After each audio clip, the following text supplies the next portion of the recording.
Monday, 26th of May, Warsaw, Vilnius, Pskov. Excellent weather boded well for our entry into Russia, and we hoped we would be fortunate enough to have similar conditions for the long journey to Pskov Bay. After an early morning breakfast, Bill and Tony had a trouble-free departure amid the early morning airliners rushing to get airborne from this busy international airport. In Poland, the standard visual flying routes established for light aircraft were followed to the Lithuanian border for a landing at the capital Vilnius after a 2 hours, 25-minute sortie. The compact modern airport is well equipped and the English-speaking staff are all very friendly. However, refueling of the aircraft was painfully slow. Payment of the bills for fuel, handling, parking, etc. was a frustratingly long and protracted business. Although the charges were quoted in US dollars, the only currency acceptable to the authorities was the Lithuanian litas, which had to be obtained from the exchange office in the main airport concourse. Eventually all administration was completed to the satisfaction of the appropriate authorities, allowing Tony and Sed to get airborne in the Chipmunks after spending over 2 hours on the ground. We were to learn later that this had been a very slick operation when compared to the services in the heart of Russia. With excellent weather continuing, flight through Lithuania, Latvia and Estonia was routine. However, as no established airway routed to Pskov from Estonia, a direct track to the destination airport was flown, with air traffic control authorities unsure of who was controlling whom. We merely informed the Estonian air traffic controllers of our route and, after turning towards Pskov, denied them the opportunity of refusing us our request by changing radio frequency to contact the Russian authorities. Light aviation flights are very rare indeed in that part of the world, and airline traffic invariably follows the recognised airway flow patterns. The islander had already been waiting on the tarmac at Pskov for 30 minutes before the arrival of the Chipmunks, having overtaken them en route, and the team were greeted by customs and other officials who recorded the event on video, no doubt for closer scrutiny at a later date. Unlike their Moscow counterparts of last year, customs and immigration officials were very friendly and welcoming. Unfortunately for us, they were unused to dealing with visitors from the West, and we were not asked to complete the required entry-arrival proforma, detailing goods and currency etc. being imported into the country.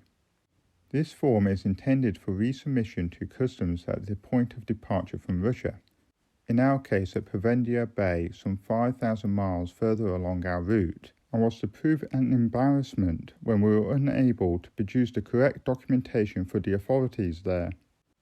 After an official welcome by the Russian Air Force, television interviews explaining our aims were given for transmission on local stations. Major Yuri Rostropnotov, our Russian Air Force navigator, eventually made himself known to us, only after he realized that the islander was to be the support aircraft for the expedition. He had been within the airport terminal awaiting the arrival of a C-130 Hercules, which he expected to navigate. After recovering from the shock and realizing that the islander was to be his transport for the foreseeable future, he had a rethink of his extensive wardrobe and reduced his luggage to a more realistic level. The Russian squadron with which he flies operates a heavy-lift aircraft about twice the size of an RAF Hercules, and he had no weight limit on his personal baggage. As it was late in the evening, refuelling and payment of charges was left until the morrow, and the aircraft were merely picketed and fitted with covers overnight. One of the Pskov-based Russian navigators who spoke excellent English took charge to allow Yuri to spend the night at home, and he arranged transport to the hotel where rooms were booked and meals ordered. Then came the problems. The only acceptable currency was rubles, despite charges being displayed in US dollars. And as the time was approaching 2000 hours, all the banks were closed. At this point it may be wise to explain the procedure adopted for guests at Russian hotels. After completing a long complicated form and handing over your passport, the receptionist transfers all the details to yet another form, usually in duplicate, which is embossed with an impressive stamp. After payment for the allocated room is made, one copy is returned to the guest. This chit is then presented to the floor lady at the assigned level, and then, and only then, is the room key issued to the long-suffering individual.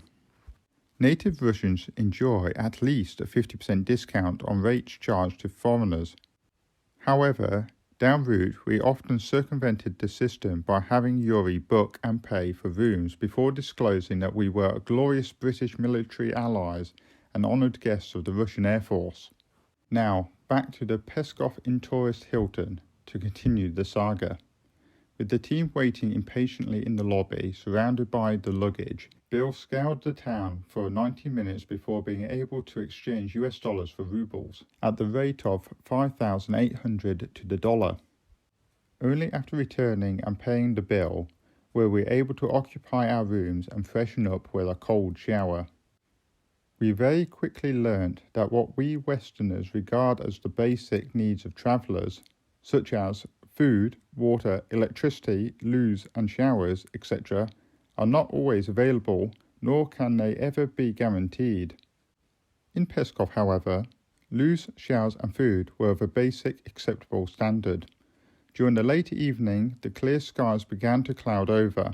We had rain, but we were assured that the weather would be good for our continuation of the trip tomorrow.